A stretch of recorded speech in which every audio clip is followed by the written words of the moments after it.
Praise lord, హల్లెలూయా. ఇర్మీయా గ్రంథము 17వ అధ్యాయము 5వ వచనం ఒకసారి చెప్తారా? యెహోవా ఇలాగు సెలవిచ్చుచున్నాడు, నరులను ఆశ్రయించి శరీరాలను తమకు ఆధారంగా చేసుకొనుచు తన హృదయమును యెహోవా మీద నుండి తొలగించుకునేవాడు శాపగ్రస్తుడు. హల్లెలూయా. చూడు, దేవుడు ఏం మాట్లాడుతున్నాడంటే మనతో, యెహోవా ఇలాగు సెలవిచ్చుచున్నాడు, నరులను ఆశ్రయించి శరీరాలను తనకు ఆధారముగా చేసుకొనుచు తన హృదయమును యెహోవా మీద నుండి తొలగించుకొనివాడు శాపగ్రస్తుడు. హల్లెలూయా.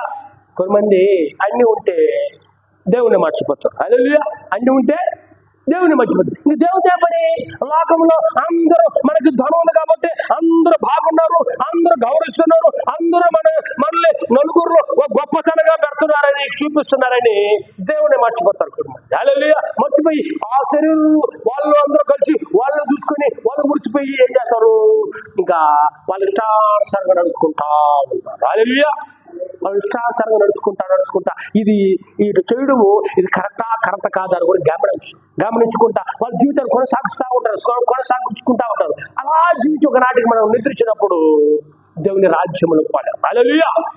దేవుని రాజ్యంలో మనం పోలేము. అందుకని ఇంకో నరులని ఆశ్రయించే శరీరంలో వాళ్ళు మలుచుకుని ఆ దేవుని నుండి తొలగిపోవడం ఏదంట శాపగ్రస్తం. ఇక్కడ క్లియర్గా రాయబడింది, యెహోవా ఎలాగో సెలవిచ్చుచున్నాడు, నరులను ఆశ్రయించి శరీరాలను తనకు ఆధారంగా చేసుకొనుచు తన హృదయమును యెహోవా మీద నుండి తొలగించుకొనువాడు శాపగ్రస్తుడు.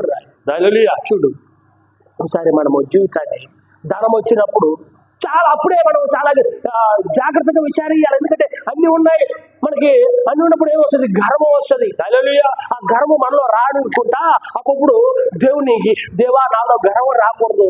ధనం ఉన్నప్పుడు కూడా లేని స్థితి అప్పుడు ఎలా అందరిని గౌరవిస్తున్నాను, ఎలాగ అందరిని ప్రేమిస్తున్నాను, ఎలాగ అందరిలో ప్రేమ కలిగి ఉన్నాను, అలాంటి ప్రేమ నిజమైన ప్రేమ నీది ప్రభువా, అలాంటి ప్రేమ నాకు ఇవ్వు. ధనముందని గర్వానికి పోకుండా, ధనముందని అహంకారానికి పోకుండా, ధనముందని అందరినీ లెక్క చేయని తనం నాలో ఉండకుండా నన్ను జాగ్రత్తగా కాపాడు ప్రభు. దేవుడు ప్రార్థించాలి. హల్లెలూయా.